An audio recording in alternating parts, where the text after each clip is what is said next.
Notre secours est dans le nom du Seigneur qui a fait le ciel et la terre. Alléluia, Saint-Esprit, visite-nous. Visite ce moment où nous voulons nous exposer à la grâce de Dieu et nous voulons tendre l'oreille comme des disciples pour entendre sa parole. Et nous voulons te demander, cher Saint-Esprit, fais-nous la grâce de ne rien rater de ce que le Seigneur veut lui-même nous enseigner en cet après-midi, en ce jour. Nous voulons que toi-même, tu intensifies en nous la voix du Verbe, la parole de Dieu, que tu intensifies en nous l'intelligence de sa parole, qu'elle brûle nos cœurs, qu'elle nous embrase, qu'elle nous fasse expérimenter que Jésus ressuscité, qui est vivant parmi nous, est le Maître qui enseigne et qui nous édifie par sa parole de vie. Saint-Esprit de Dieu, opère en nous. Opère en nous. Manifeste-toi au-dedans de nous pendant que nous allons écouter cet enseignement. Nous voulons véritablement que tu agisses et nous voulons que tu nous fasses encore progresser spirituellement. Bénis ce moment, sois avec nous, garde-nous en toi, cher Saint-Esprit, et fais que nous puissions nous réjouir dans la présence de Dieu, au nom du Père et du Fils et du Saint-Esprit. Amen. Bien-aimés, nous arrivons à cette 8e leçon dans ce séminaire de croissance sur la vie dans le surnaturel. Et nous allons aborder cette 8e leçon qui a pour thème le sens surnaturel de la foi. Bien aimé, c'est ici que le surnaturel a encore rendez-vous avec notre intelligence, mais nous allons voir comment. C'est important pour chacun de nous de réaliser que vivre la foi, ce n'est pas juste se contenter de quelques points de doctrine, savoir que Dieu est Père, Fils et Saint-Esprit, sans rentrer dans le mystère. Et il y a énormément de choses que nous découvrons parce que on nous les a enseignées, parce que nous avons eu l'occasion de faire du catéchisme, ou pour ceux qui ont eu l'opportunité d'étudier la théologie ou les Saintes Écritures, de pouvoir en savoir un peu plus.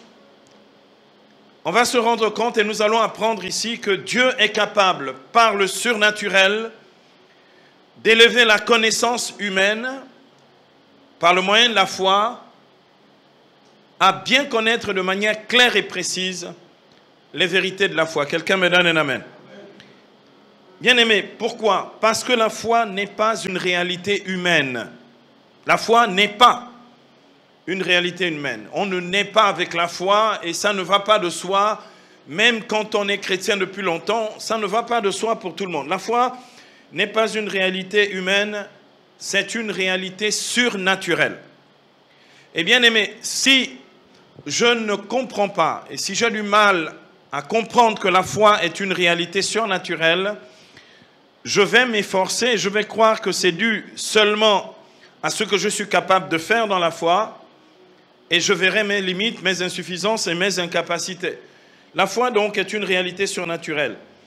Elle est la première des 3 vertus théologales. Vous les connaissez, l'apôtre Paul les énumère dans 1 Corinthiens 13, 13. C'est la foi, l'espérance et la charité, qui sont les 3 vertus théologales. Pourquoi théologales? Parce qu'elles nous font partager la vie de Dieu. Et c'est ça le surnaturel.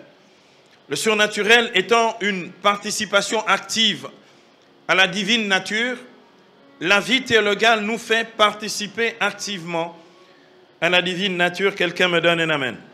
Donc ce n'est pas une réalité humaine, c'est un don de Dieu. C'est pourquoi l'auteur de la lettre aux Hébreux, dans Hébreux au chapitre 12, verset 2, dit « Ayons les yeux fixés sur Jésus-Christ, lui qui est l'auteur de notre foi, et qui l'emmène à son accomplissement. » Jésus est l'auteur de notre foi. Donc, notre foi vient de Dieu Parce que Jésus en est l'auteur. Quelqu'un me donne un amen. La foi, bien-aimé, est un don de Dieu et elle nous fait communier à la vie même de Dieu. À quoi nous sert la foi? D'abord, à communier à la vie de Dieu. Mais la foi qui nous fait communier à la vie de Dieu nous donne aussi l'intelligence sur le mystère de Dieu. Bien-aimé, excusez-moi, mais je ne peux pas dire que je suis ami avec quelqu'un que je ne connais pas. Je ne peux pas grandir en amitié sans connaître. Plus je connais une personne, plus cette personne m'ouvre les trésors de son cœur, sa vie, ses centres d'intérêt, etc., etc. Plus aussi grandit la communion, l'amitié avec cette personne. Eh bien, bien-aimé, ceci est valable aussi dans notre relation avec Dieu. Amen. Moins tu connais Dieu, moins tu vis de Dieu. Plus tu connais Dieu, plus aussi tu vis de Dieu. Jésus dit, dans Jean 15, 15, « Je ne vous appelle plus serviteur, mais ami, parce que le serviteur ignore ce que fait son maître. » Vous voyez ce que je veux dire? Si je veux être ignorant de Dieu, eh bien, je sors de l'amitié avec le Seigneur. Or, la foi me rend familier de Dieu et la foi me fait même rentrer dans l'amitié avec le Christ. Quelqu'un me donne un amen. Alléluia. Bien-aimé, il est écrit dans Hébreux 11, verset 6, ce grand texte sur le témoignage de nos pères dans la foi. Si vous voulez découvrir comment faire grandir votre propre foi, allez-y lire Hébreux 11.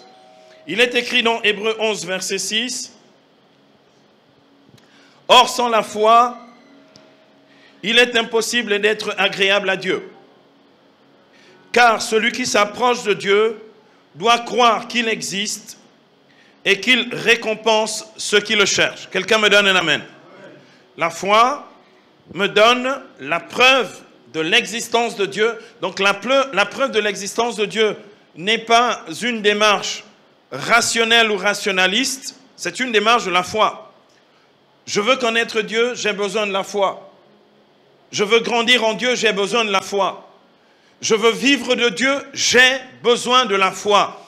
Je veux voir les miracles de Dieu, j'ai besoin de la foi. Je veux vivre dans le surnaturel, j'ai besoin de la foi. Alléluia. Bien-aimé, il est écrit dans Romains 10, 17, la foi vient de ce que l'on entend, et ce que l'on entend, c'est la parole du Christ. Donc la foi nous vient d'abord de la parole de Dieu. Et bien aimé, je ne comprends pas tous ces chrétiens qui prétendent avoir la foi et qui vivent en dehors de la parole. La foi vient comme un assentiment, c'est-à-dire une adhésion à la parole de Dieu. Si je n'ai pas la parole de Dieu, je ne peux pas accéder à la foi. La foi n'est pas une invention humaine, ce n'est pas juste j'ai envie moi aussi d'avoir la foi et de croire comme les autres. C'est d'abord, d'accord, la foi est d'abord le don, un don qui nous vient de la parole. Mais la foi vient aussi de l'expérience divine du Saint-Esprit. Bien-aimé, je peux avoir la parole de Dieu, je peux entendre la parole de Dieu, aller tous les dimanches à la messe ou au culte, et puis ne rien comprendre. Et pourtant, le prêtre ou le prédicateur va s'évertuer à me faire comprendre les mystères de la foi, et je ne comprends rien. Bien aimé, ce que nous allons découvrir aujourd'hui avec le sens surnaturel de la foi, c'est que nous pouvons tout comprendre des mystères de Dieu. C'est-à-dire que j'ai étudié ou que je n'ai pas étudié, que j'ai fait de grandes études de théologie ou pas, même quand je fais de grandes études de théologie, si je veux véritablement performer dans la connaissance de Dieu, il me faut avoir de manière active le sens surnaturel de la foi. Et donc, mais ce sens surnaturel de la foi ne nous vient que par le don du Saint-Esprit. Quelqu'un me donne un amen. La parole dit à propos de notre connaissance du Christ dans la foi, la parole de Dieu dit dans 1 Corinthiens 12, verset 3, « Nul ne peut dire que Jésus est Seigneur si cela ne lui est donné par l'Esprit. » Bien-aimé, je peux dire Jésus sur le bout des lèvres, mais pour le connaître réellement, j'ai besoin du baptême du Saint-Esprit. Quelqu'un me donne un amen. Et aussi longtemps que tu ne seras pas rentré dans la révélation de Jésus par le Saint-Esprit, tu le considéreras comme le chef de l'Église des chrétiens, comme un personnage historique du passé. Or, la Bible dit dans Hébreux 13, 8, Jésus-Christ est le même hier, aujourd'hui et éternellement. Si tu veux qu'il soit le même dans ta vie aujourd'hui, tu as besoin de la révélation du Christ par l'effusion du Saint-Esprit. Quelqu'un me donne un amen. Donc, bien-aimés, la foi nous vient de la parole et elle nous vient de cette expérience divine du Saint-Esprit. Dans les deux cas, l'Esprit de Dieu nous fait adhérer par la foi à la vérité divine. Dans les deux cas, par la parole et par la manifestation divine du Saint-Esprit. Dans les deux cas, l'Esprit nous fait adhérer à la vérité de Dieu. Et bien aimé, la foi, ce n'est pas ce que j'ai envie qu'elle soit. La foi, ce n'est pas mes idées personnelles. Cette espèce d'approche où maintenant la foi, c'est chacun, ah mais moi c'est ma façon de voir, c'est ma façon de faire. C'est comme ça que j'aimerais que Dieu vienne à moi. Dieu doit faire ma volonté, etc. Ou bien Dieu doit être à mon image et à ma ressemblance. Ce n'est pas la foi, c'est tout sauf la foi. C'est juste pour moi une manière purement, on va dire, sentimentale ou purement humaine ou trop humaine de vouloir que Dieu s'adapte à moi. Bien-aimés, nous ne pouvons pas tout savoir en matière de foi. Moi qui suis théologien et de théologien de métier, je peux vous dire qu'il y a des tas de choses que je ne sais pas. Nous ne pouvons pas tout savoir.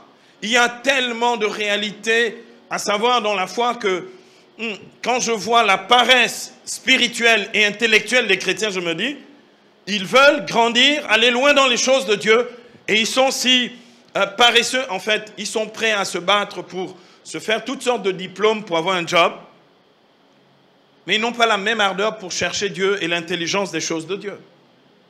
Et bien aimé, c'est important que tu réalises que, bien entendu, nous ne pouvons pas tout savoir en matière de foi et nous ne pouvons pas tout savoir d'un seul coup, une seule fois. Nous avons justement besoin que grandisse en nous l'intelligence des vérités de la foi. Ceci n'est rendu possible que par le sens surnaturel de la foi. Tu veux grandir dans la connaissance des mystères de Dieu, des mystères de la foi. Tu veux en savoir un peu plus. Tu veux aller loin dans cette connaissance des mystères de Dieu pour être toujours plus à Dieu et pour mieux communier à la vie de Dieu. Tu as besoin du sens surnaturel de la foi. Quelqu'un me donne un amen. Bien aimé, ce fut le cas pour les disciples du Seigneur. Ils ont marché 3 ans avec Jésus. À la fin, Jésus a fait le constat qu'ils ne comprenaient toujours pas ce que Jésus lui-même voulait faire. Il voulait même l'en empêcher. Pierre voulait faire obstacle au plan de Dieu. Non, Seigneur, dans Matthieu 16, Jésus, après la confession de foi de Pierre à Césarée de Philippe, Pierre lui dit non, Jésus dit, nous montons à Jérusalem, le Fils de l'homme va être livré, etc. Il sera crucifié et le 3e jour ressuscité. Il dit, Seigneur, cela ne t'arrivera pas. Ils n'avaient toujours pas compris. C'est la dernière année, ils sont à la 3e année du ministère de Jésus et le gars n'a toujours pas compris. Vous imaginez, il n'a pas compris que c'est par la mort et la résurrection de Jésus que nous sommes sauvés. Beaucoup de chrétiens célèbrent Pâques sans savoir ce qui se passe à Pâques. Beaucoup de chrétiens célèbrent Pâques sans savoir que le Christ est descendu jusqu'au séjour des morts et qu'il a libéré les captifs des enfers. Et pourtant, ils disent, ah, Christ est ressuscité. Oui, mais qu'est-ce qui s'est passé pour qu'il ressuscite? Il a été crucifié, il est réellement mort. Il a expiré, il a dit, Père, entre tes mains, je remets mon esprit. Il a été mis au tombeau par 2 de ses disciples, que sont Nicodème et Joseph d'Arimathie. Il est resté au tombeau, inerte. Et puis à un moment, la pierre du tombeau a été roulée, et puis on a cherché où il était. Et tant que lui-même n'avait pas décidé d'apparaître à quelqu'un, on ne pouvait plus le trouver. Bien-aimé, nous avons besoin de réaliser que notre connaissance est insuffisante. Voilà pourquoi Jésus dit, dans l'évangile de Jean, au chapitre 16, versets 12 à 13. Jean 16, 12 à 13. « J'ai encore beaucoup de choses à vous dire que vous ne pouvez pas comprendre à présent. Mais quand il viendra, lui, l'Esprit de vérité, il vous guidera dans la vérité tout entière. » Dans la vérité tout entière. Bien aimé, ça veut dire quoi? Même nous qui avons déjà une certaine connaissance de la vérité, nous avons besoin de progrès dans une plus grande connaissance de ces vérités-là. Parce que, bien aimé, si je vous interroge sur la Sainte Trinité maintenant, bon, je crois qu'il y aura à boire et beaucoup à manger. Chacun me dira ce qu'il veut dire. D'accord? Je ne peux pas improviser sur la Trinité. Je ne peux pas dire que, la Trinité, ok, bon, c'est trois visages de Dieu, mais en fait, c'est un seul Dieu, mais trois visages. Si je dis c'est trois visages, je n'ai rien dit sur la Trinité. En fait, ce n'est pas trois visages, c'est trois personnes divines qui partagent une seule nature.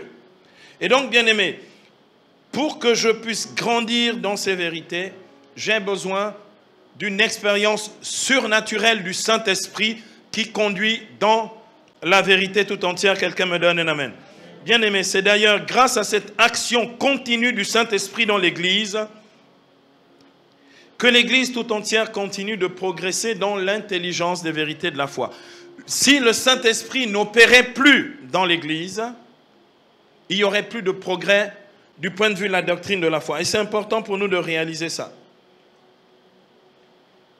Et ceci est rendu possible grâce à ce que la théologie appelle le sensus fidelium, c'est-à-dire le sens surnaturel de la foi.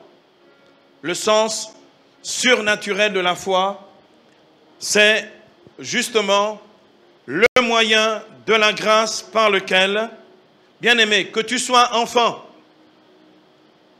que tu sois adulte, que tu sois un vieillard, que tu aies été à l'école ou tu n'as pas été à l'école, Dieu est capable de t'instruire de manière exacte et précise sur les vérités révélées de la foi chrétienne. Quelqu'un me donne un amen. Mais bien aimé, c'est utile pour nous. C'est pourquoi vivre, marcher dans le surnaturel est utile aussi pour renforcer l'intelligence de notre foi. Quelqu'un me donne un amen. Donc bien aimé, ce n'est pas juste pour avoir des transports, des lévitations, des extases, etc. C'est pour ça aussi dans la prière, mais c'est aussi pour que notre doctrine de la foi soit la plus précise possible. Quelqu'un me donne un amen. Le surnaturel te plonge tellement en Dieu que tu vois comme Dieu voit, tu sais comme Dieu sait, tu comprends comme Dieu comprend, et lorsqu'on t'explique un mystère de la foi, tu es capable de plonger totalement dedans et de le voir en pleine lumière parce que le surnaturel te plonge tellement en Dieu qu'il n'y a pas d'hésitation en te disant « Mais est-ce que j'ai tout bien compris ?» Bien aimé, c'est instantanément que par grâce, ça s'appelle du surnaturel, que tu es capable de comprendre ces vérités-là. Amen. Bien aimé, je ne suis pas ici, écoutez bien, je précise, je ne suis pas ici dans ces soi-disant révélations, Dieu m'a révélé que. Je ne suis pas dans ça, hein. Ces fameuses révélations qui ne sont pas, que l'on ne peut absolument pas du tout vérifier. Pourquoi? Parce que, bien aimé, il ne suffit pas de dire « Dieu m'a révélé ceci ou cela », parce que ce n'est même pas clair ou précis. C'est souvent, Dieu me donne une intuition spirituelle de quelque chose, mais je n'en ai pas la pleine révélation et toute la vérité. J'ai une intuition, ça veut dire Dieu me fait pressentir quelque chose. J'ai deux manières pour accéder donc à la vérité. Ou j'étudie, ou je m'établis dans le surnaturel. Or, regardez, je n'étudie pas et je ne suis pas dans le surnaturel. Donc, je ne peux pas accéder à la vérité. Bien-aimé, il ne suffit pas de dire Dieu m'a révélé, il faut d'abord être dans le surnaturel. Et toutes ces personnes qui disent Dieu m'a révélé ne sont pas dans le surnaturel. Donc, leurs révélations, à mon avis, sont douteuses. Et elles sont sujettes à caution. On peut les discuter parce que j'aimerais dire, si c'est une révélation, tu dois me faire un exposé clair et détaillé de la vérité de Dieu qui est dans cette révélation. Or, les personnes vont dire, oui, mais ça c'est entre Dieu et moi, c'est propre à moi, c'est intime. Donc, si c'est une vérité, elle peut être exposée à tout le monde. Parce que la vérité de Dieu n'est pas cachée. On peut l'exposer. Or, si ce n'est pas la vérité de Dieu, bien aimé, les gens vont vous bredouiller ce qu'ils veulent. C'est en général pour échapper à la vérité que les gens disent, ah non, mais moi c'est Dieu qui m'a dit de faire ça. Oui, mais le problème c'est que Dieu t'a dit de faire ça, mais ce qu'il t'a dit de faire est en contradiction avec ce que lui-même enseigne dans sa parole. C'est en contradiction avec l'enseignement des apôtres.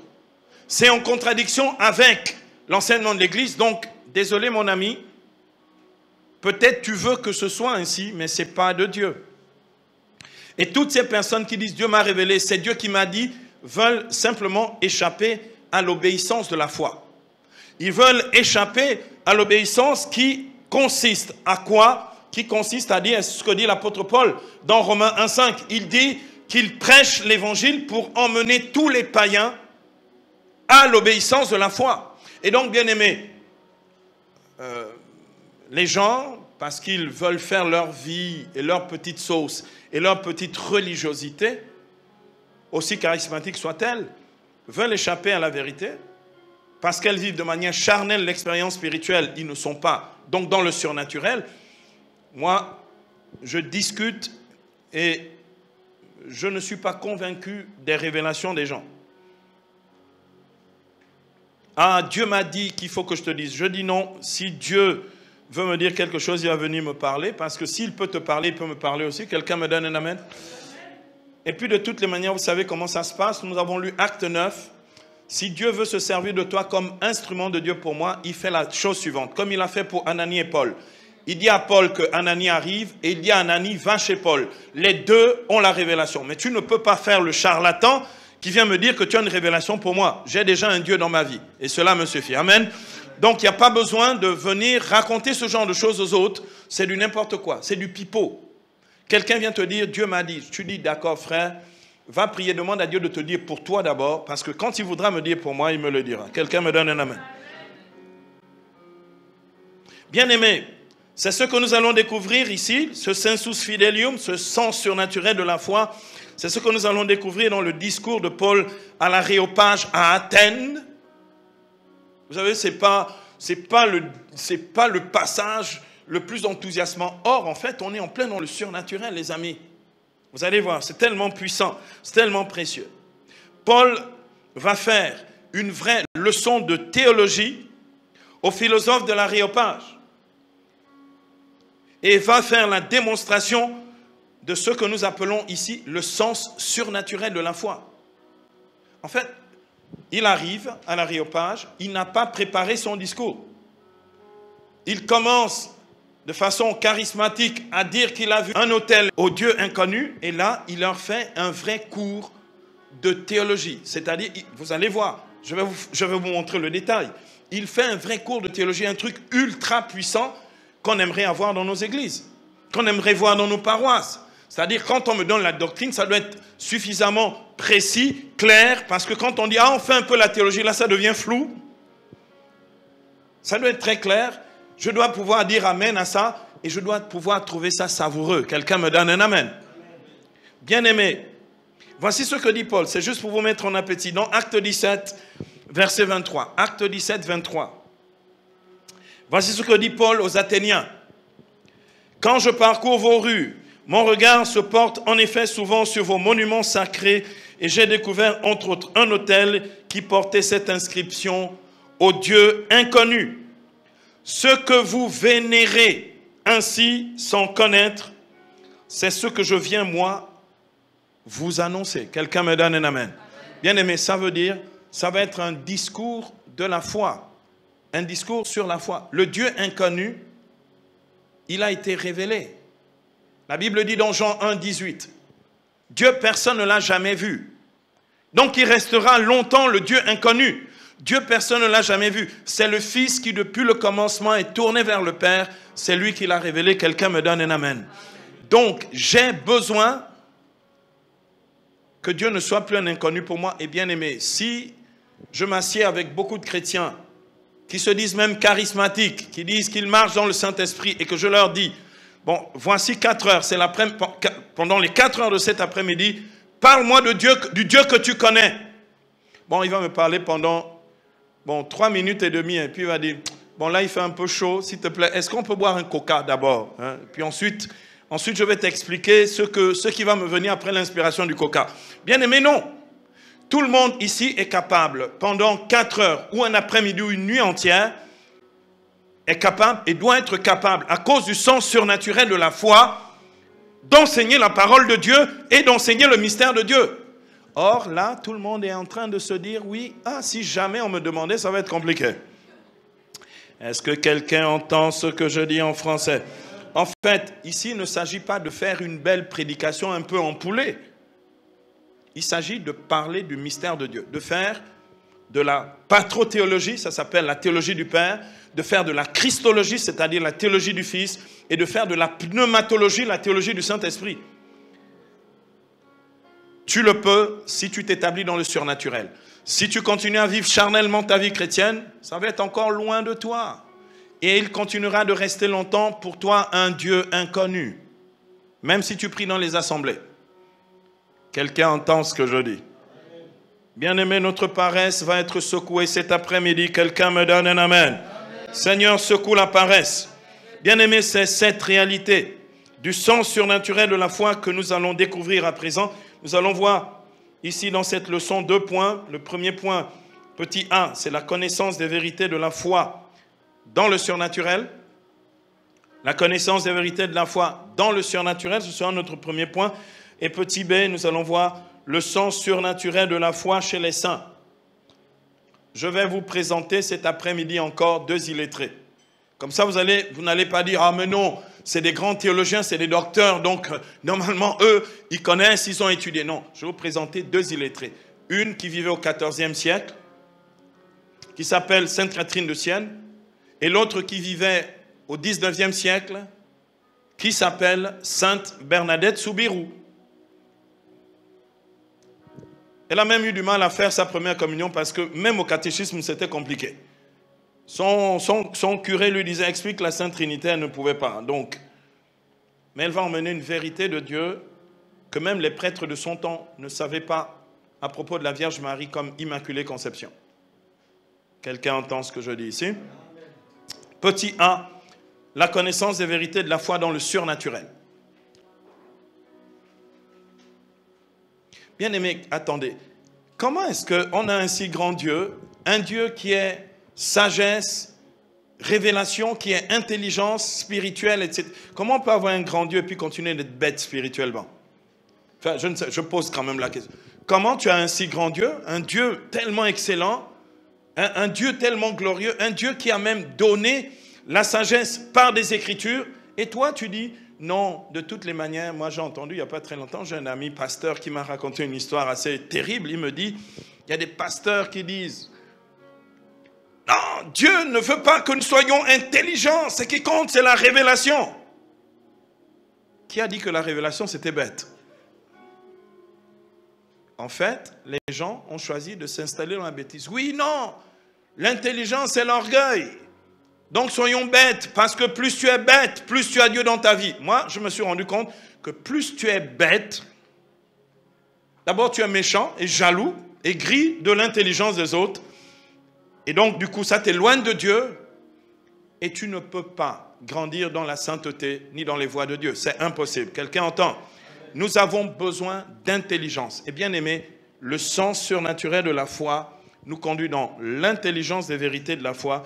Et bien aimé, j'insiste, nous en avons besoin. Comme nous l'avons déjà vu, le surnaturel fait appel à l'intelligence naturelle pour l'élever en surnaturalité. Le surnaturel fait appel à l'intelligence naturelle pour l'élever en surnaturalité. Bien aimé, ça veut dire quoi?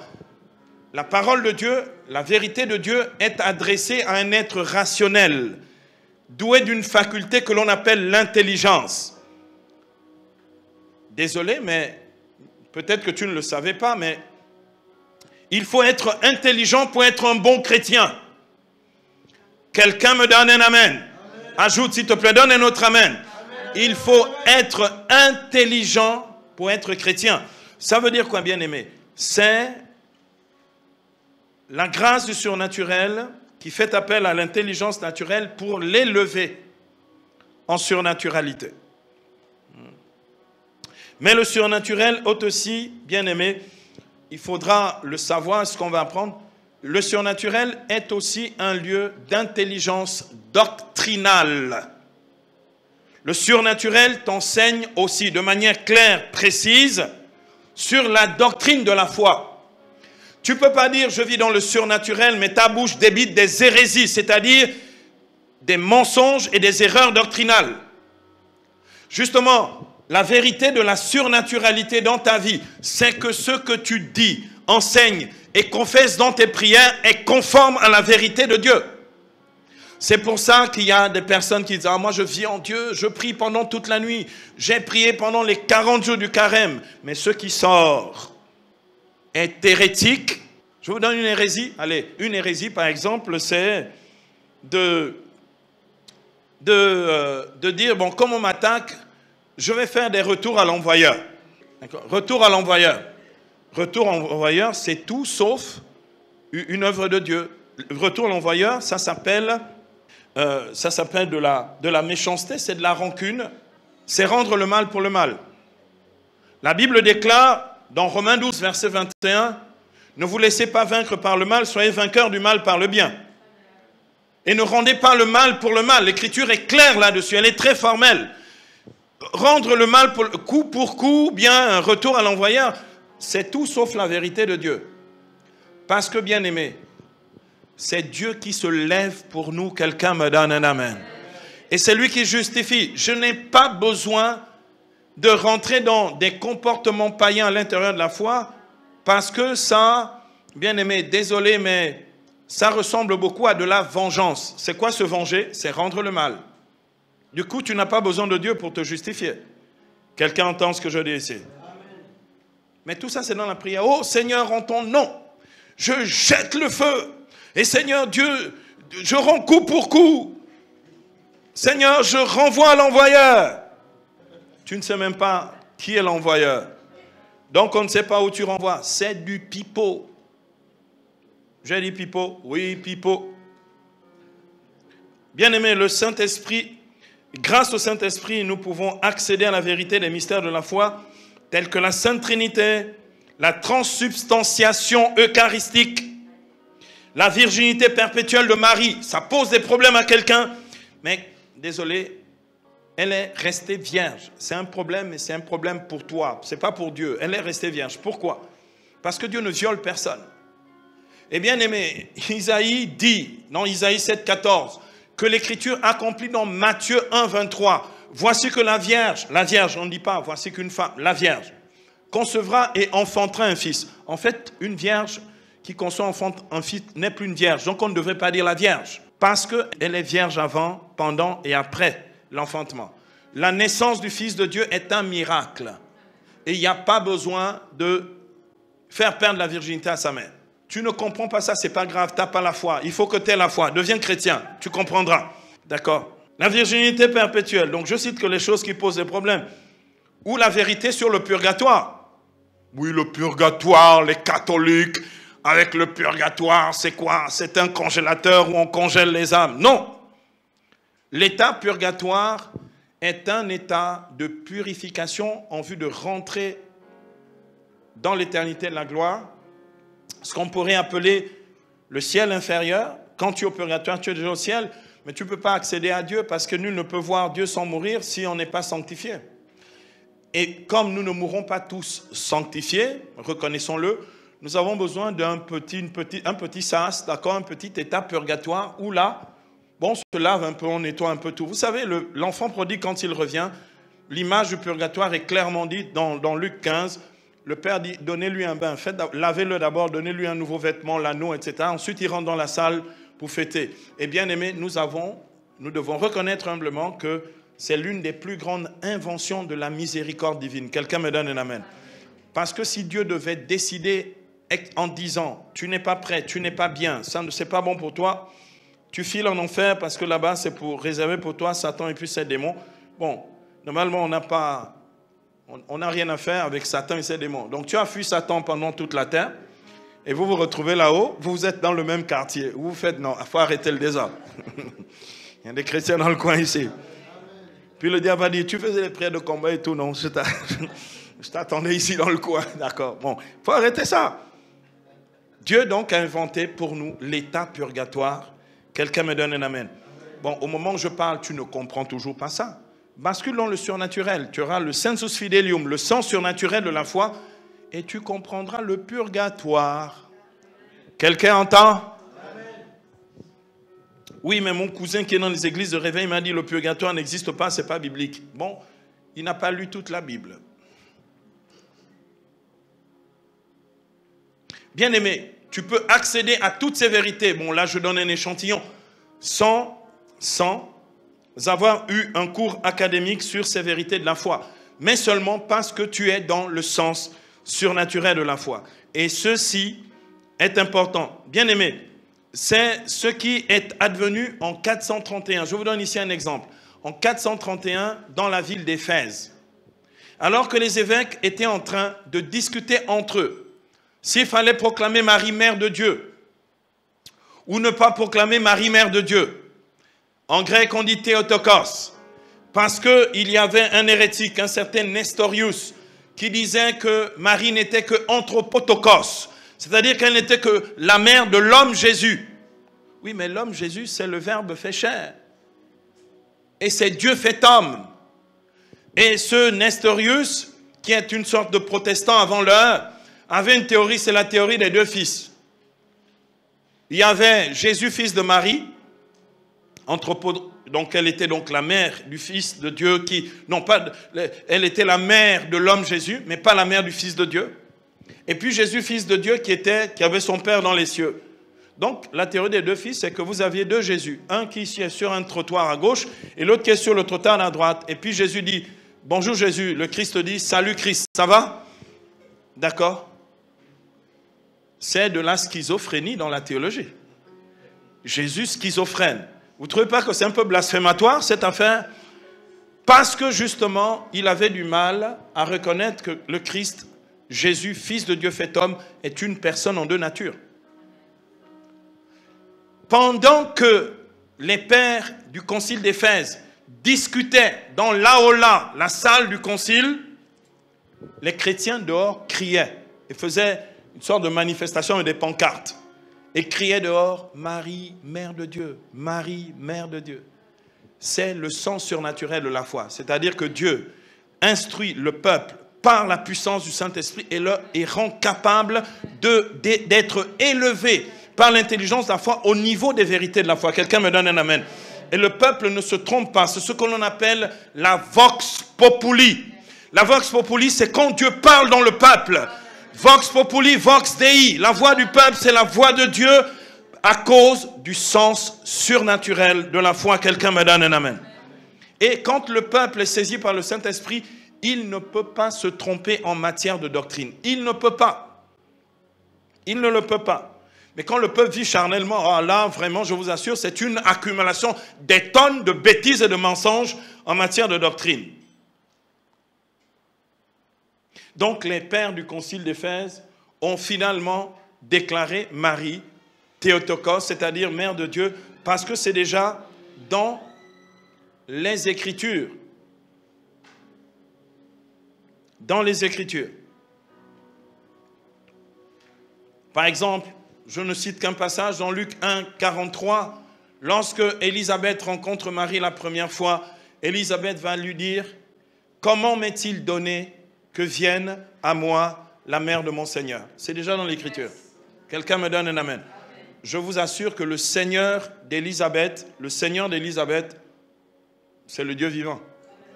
Donc quand elle dit la mère de mon Seigneur, elle proclame Marie Théotokos, c'est-à-dire la mère de Dieu. Quelqu'un me donne un amen. Bien aimé, non seulement c'est déjà bibliquement fondé, mais le peuple, quand il vit dans le surnaturel, est capable d'accéder à ces vérités-là. Quelqu'un me donne un amen.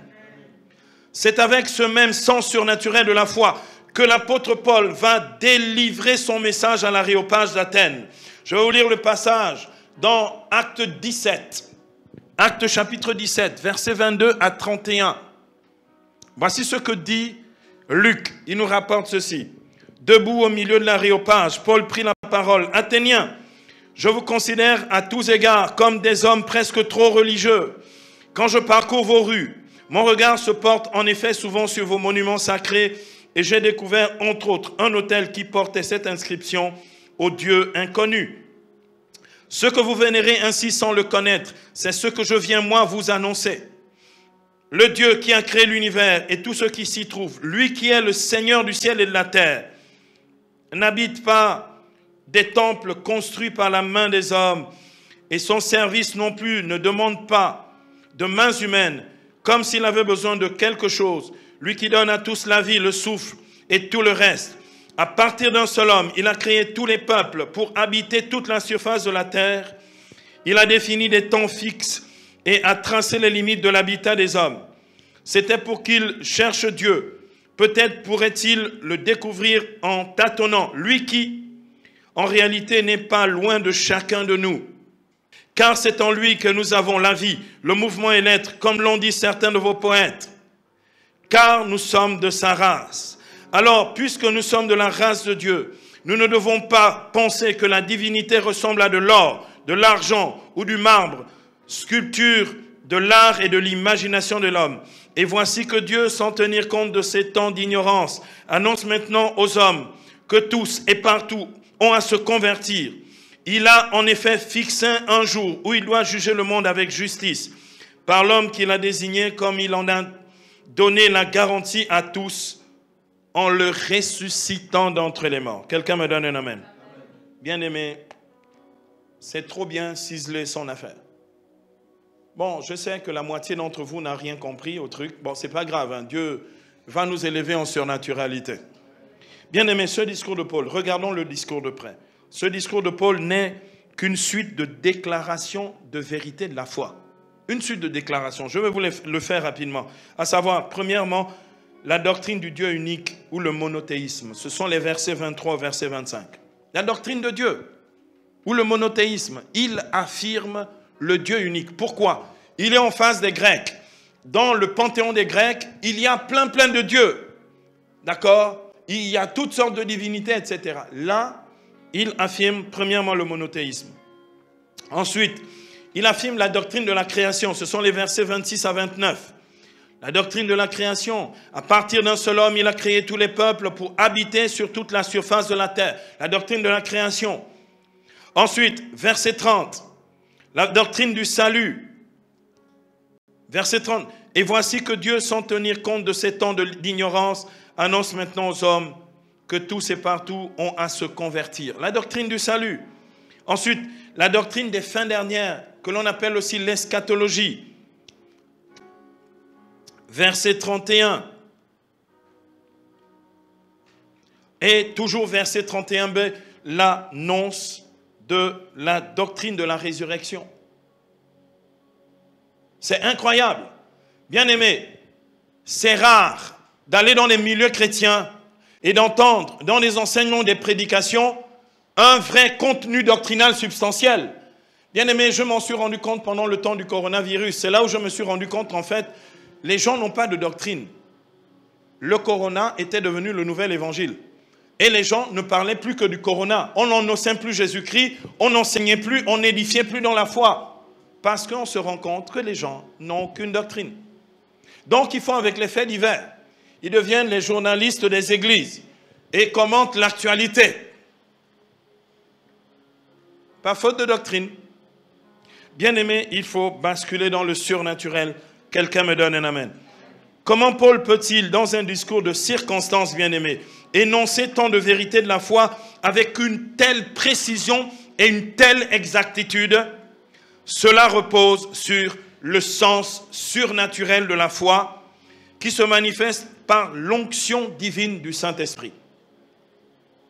Si tu n'es pas dans le Saint-Esprit, tu ne peux pas être dans le surnaturel.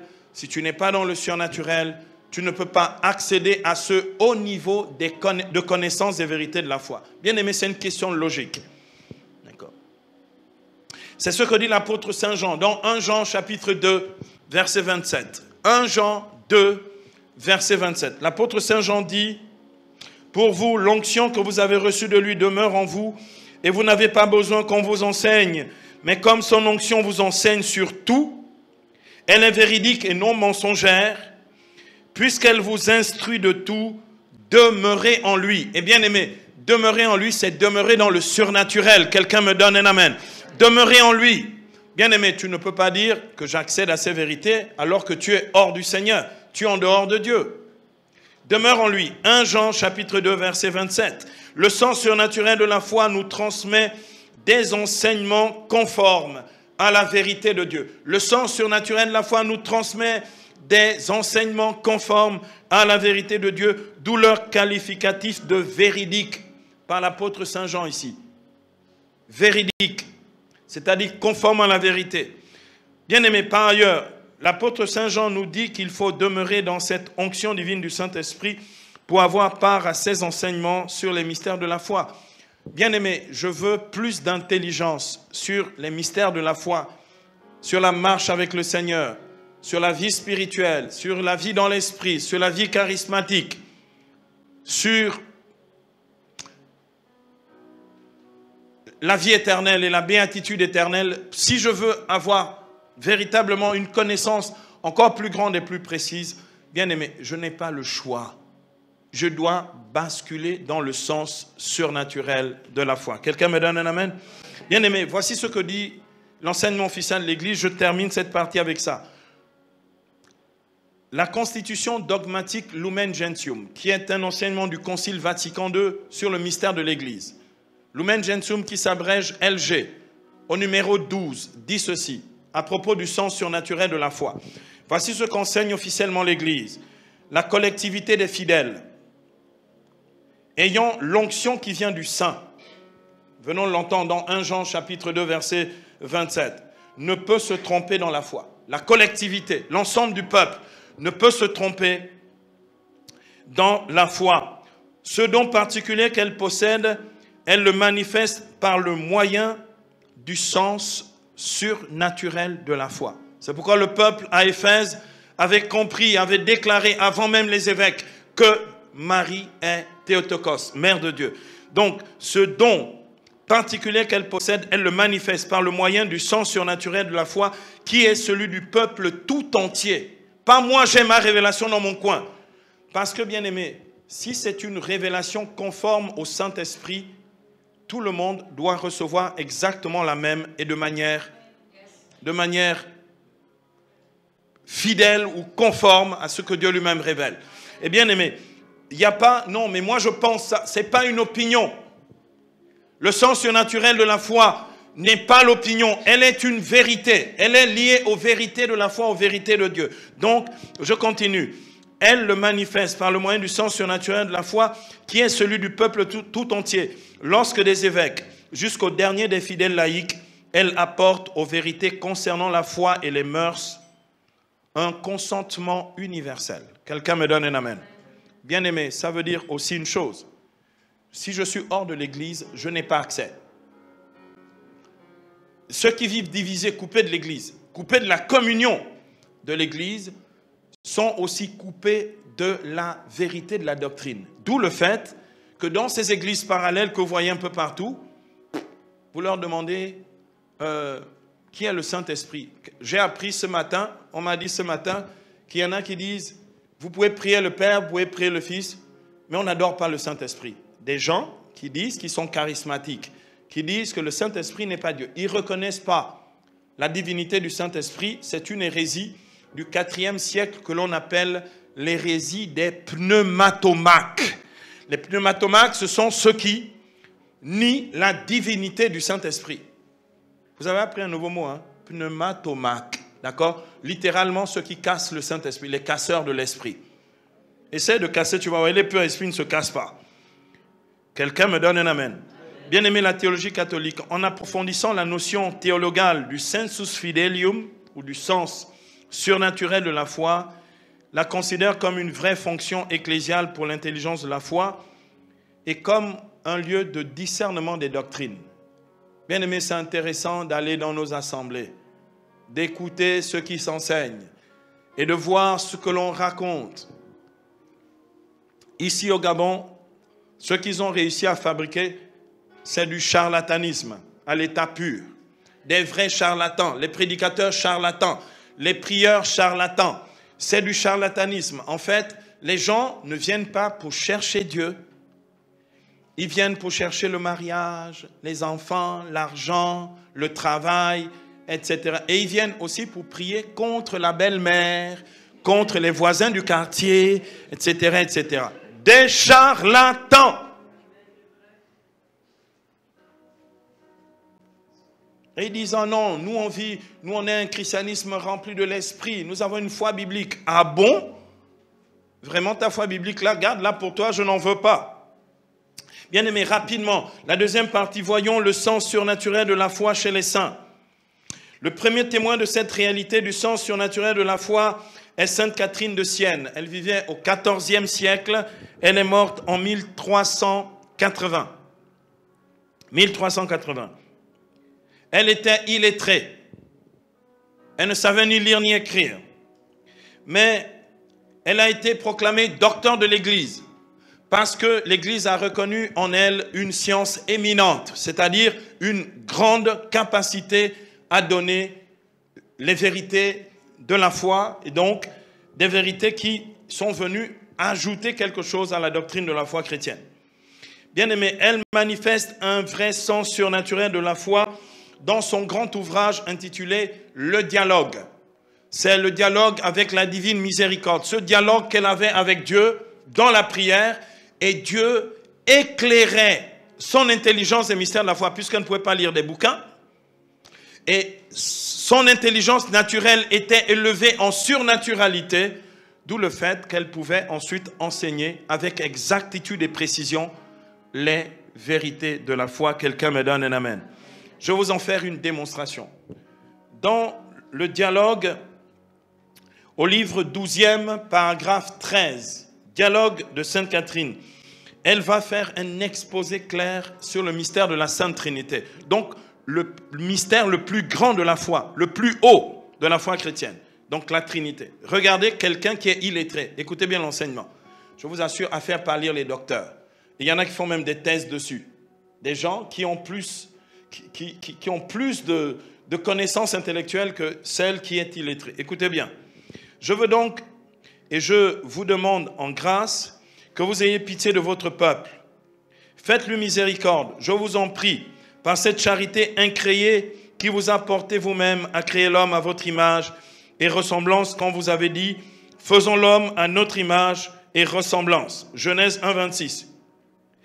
Et vous avez fait cela, vous, Trinité éternelle, en voulant que l'homme vous participât tout entier, vous, haute et éternelle Trinité.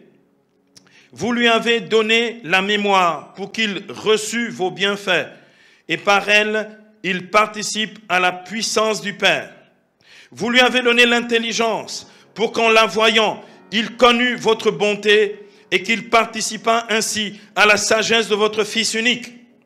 Enfin, vous lui avez donné la volonté pour qu'il pût aimer ce que l'intelligence voit et connaît de votre vérité et participer par là même à l'amour de l'Esprit Saint. Quelqu'un me donne un amen. Écoutez, elle vient de faire un vrai cours de théologie parce que, bien aimé, quelqu'un avant elle, qui est un grand docteur, le plus grand du Moyen-Âge, qui s'appelle saint Thomas d'Aquin, va utiliser exactement comme elle ce que l'on appelle des analogies psychologiques pour parler sans dénaturer le mystère divin de la Trinité. Ultra puissant. Sa théologie est fondée sur les Écritures parce qu'elle rappelle d'abord Genèse 1, 26. Dans Genèse 1, 26, Dieu ne dit pas « je fais l'homme à mon image, à ma ressemblance ».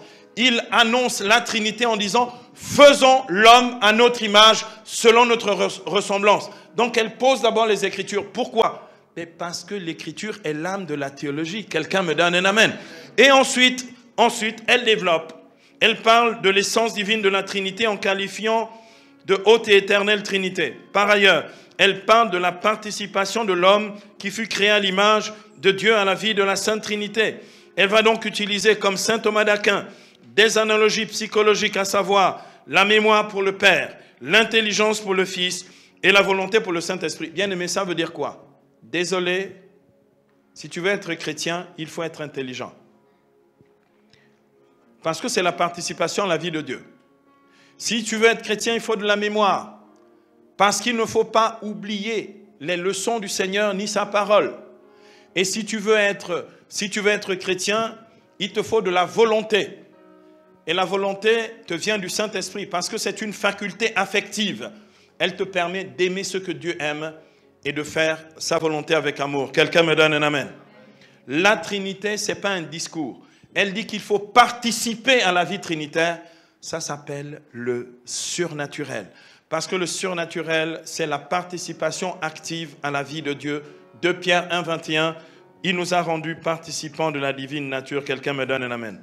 Le deuxième témoin du sens surnaturel de la foi est une jeune fille qui vivait dans la ville de Lourdes, qui à l'époque n'était qu'un village, dans le sud de la France. Sainte Bernadette Soubirous. Elle est morte en 1879. Le 25 mars 1858, en la fête de l'Annonciation, la jeune Bernadette Soubirous, qui n'était pas retournée dans la grotte de Massabielle depuis le 4 mars, ressent à nouveau l'appel à s'y rendre. Pour la 16e fois, la dame, comme elle appelait la dame, Notre-Dame de Lourdes, la dame, d'accord, va lui apparaître. C'est une expérience surnaturelle. Une apparition d'un saint ou de la Vierge ou d'un ange est reconnue authentique parce qu'on reconnaît la surnaturalité de l'événement. Donc elle vit ici un phénomène surnaturel. Il s'agit d'une réelle expérience du surnaturel. Sainte Bernadette lui demande alors par 4 fois quel est son nom. Ça fait 16 fois, ça fait donc 15 fois qu'elle venait, mais la dame ne disait pas qui c'était. Et si c'était un gongongo? Donc il faut savoir le nom. D'accord? Et donc elle demande à la dame par 4 fois quel est son nom. La dame lui répond dans son patois, c'est-à-dire dans sa langue. La langue, le français de l'époque, pas très... d'accord? Elle lui dit « Que soy, moi je suis, era immaculada conception ». Elle lui dit « Moi je suis l'Immaculée Conception ». Bernadette part en courant. Elle quitte de là sans même dire au revoir à la dame. Elle fonce chez son curé. Elle va à la paroisse. Elle arrive à la paroisse et là, elle dit à son curé, la dame m'a dit, je suis l'Immaculée Conception. Bien aimé, le curé est étonné. Là, le curé commence à se dire, peut-être que ces histoires d'apparition, c'est vrai, parce que le curé seul savait que 3 ans avant, le pape Pie IX venait de proclamer, c'était le 8 décembre 1854, venait de proclamer le dogme de l'Immaculée Conception. Elle ne pouvait pas le savoir, elle ne pouvait pas l'inventer. Bien aimé, elle va donc faire un énoncé clair et précis d'une doctrine, alors qu'elle a du mal au catéchisme et que l'école, ça ne va pas. Elle n'a pas dépassé le CP2. Bien aimé, excusez-moi, je veux que vous compreniez que Dieu est capable d'élever en surnaturalité ton intelligence et te donner, d'avoir accès pleinement aux vérités de la foi. Bien aimé, ce n'est pas une blague. Bernadette Soubirous est sainte à cause de ça. Parce qu'on reconnaît l'authenticité de ce qu'elle a vécu avec la Vierge. Pas seulement à cause des miracles, mais aussi à cause des vérités de la foi. Quelqu'un me donne un amen. Tu peux pas dire je fais des miracles, mais tu racontes n'importe quoi sur Dieu, sur les mystères de la foi.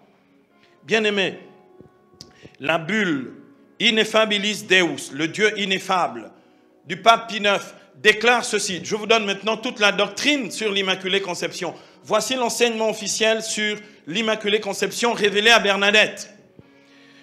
Il est écrit ceci.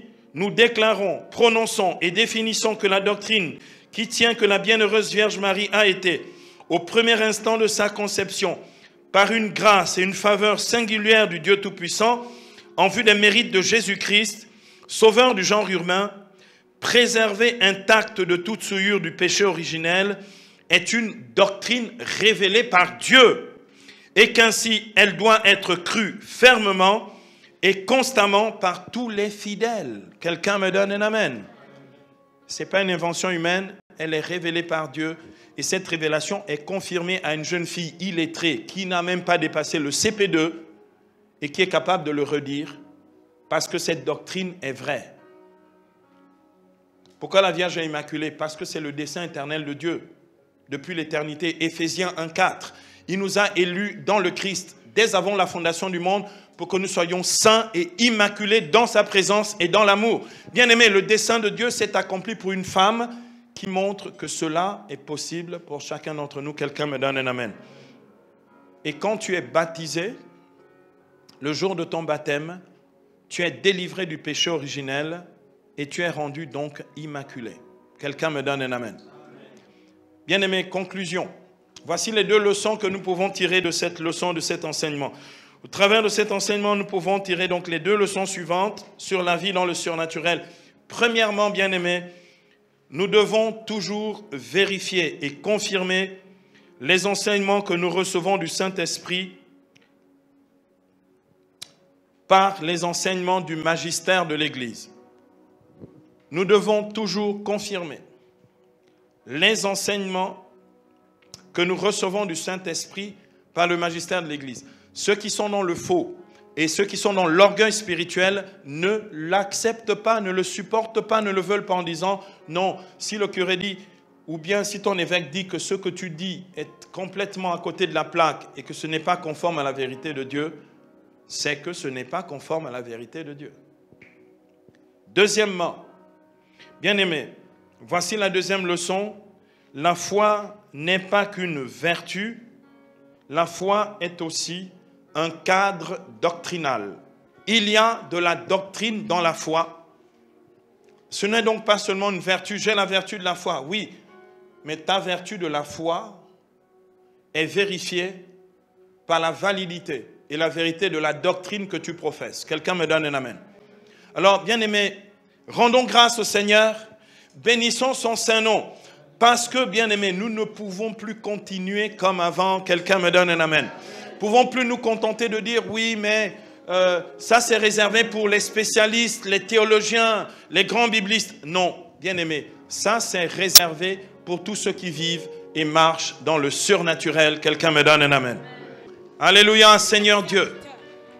Nous voulons élever, magnifier ton nom. Nous voulons te glorifier.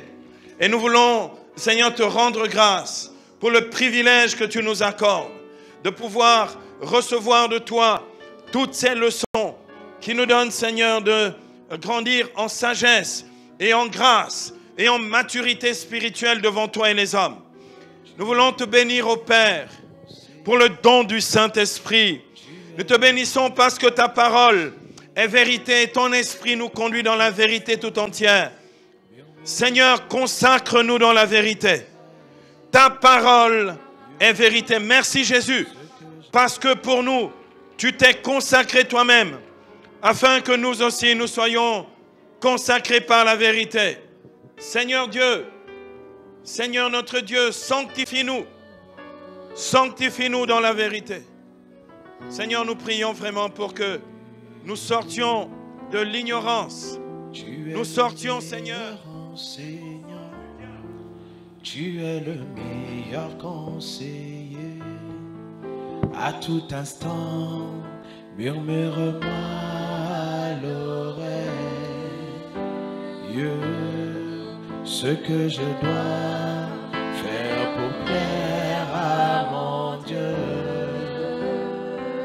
À tout instant, murmure à l'oreille ce que je dois faire pour plaire à mon Dieu.